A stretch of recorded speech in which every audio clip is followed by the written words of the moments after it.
tudo bem? Tudo bem? Oi? Seu nome? Thiago. Você é todo tatuado. O que é que você transformou? E por que é que você fez essa transformação? Tô vendo aqui, olha.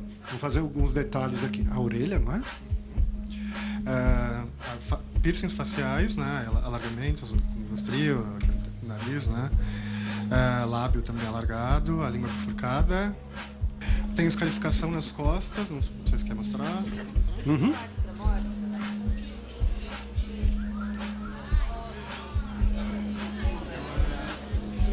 É como se eu tivesse tido asas, elas foram arrancadas. Então tem duas técnicas de escarificação. Sou a Angel, sou uma pessoa trans não binária que me entendo enquanto uma pessoa freak monstra, num processo de afirmação política e reivindicação de si. Sou professora da rede estadual, desde 2020 eu estou na coordenação pedagógica, finalizando agora o meu mestrado em educação, onde eu pesquiso justamente corporalidades monstruosas e o impacto desses corpos no campo educacional e institucional.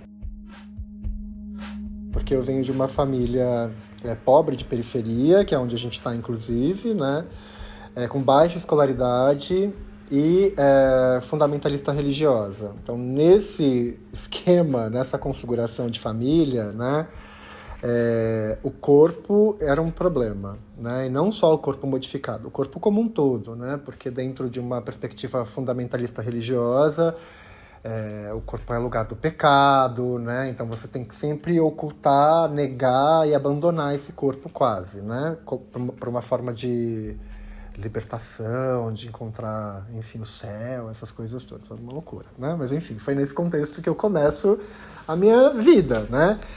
E é curioso, assim, porque eu lembro que desde a infância eu tinha interesse já por corpos que oferecessem outras lógicas. Então, eu fazia as minhas fugas para acessar, por exemplo, a ficção científica. Corpos coloridos, com mais braços, chifres, isso já me encantava bastante.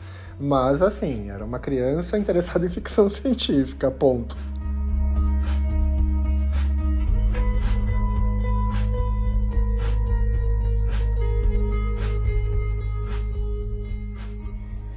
Corpos modificados, eles geram ali impactos na configuração de mundo que a gente tem.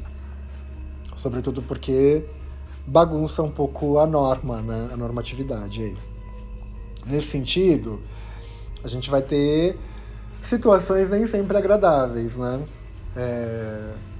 Em relação a essa recepção de corpo. Então, na minha história, assim, né? Acho que o primeiro ponto que é bem frequente até hoje, assim, é achar que eu tô com algum tipo de demônio no meu corpo, né? Que eu estou em sofrimento espiritual e é por isso que meu corpo é assim, por isso que eu sou assim.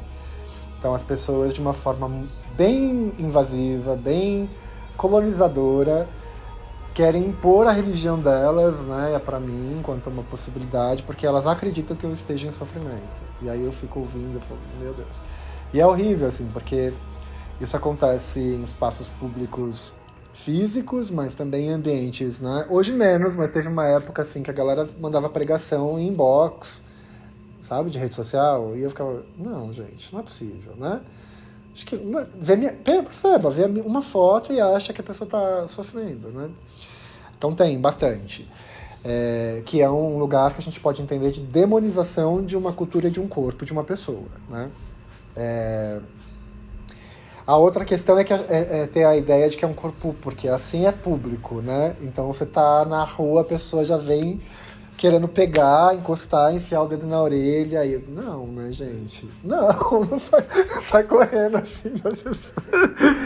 É muito chato, assim, porque não é público, né? Um corpo nunca é público, assim, e acho que qualquer toque, principalmente quando você não conhece a pessoa, assim, tem que pedir licença, posso olhar, Não, você não conhece a pessoa, assim, o que te dá o direito de chegar já de uma forma invasiva pegando ou enfiando o dedo?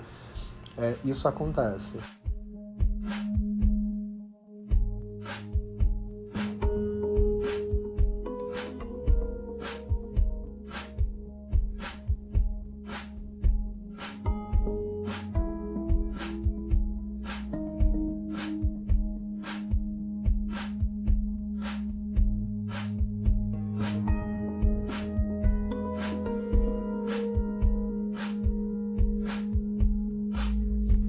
Olha, a gente tem muitos avanços, né, no campo das diferenças todas, né?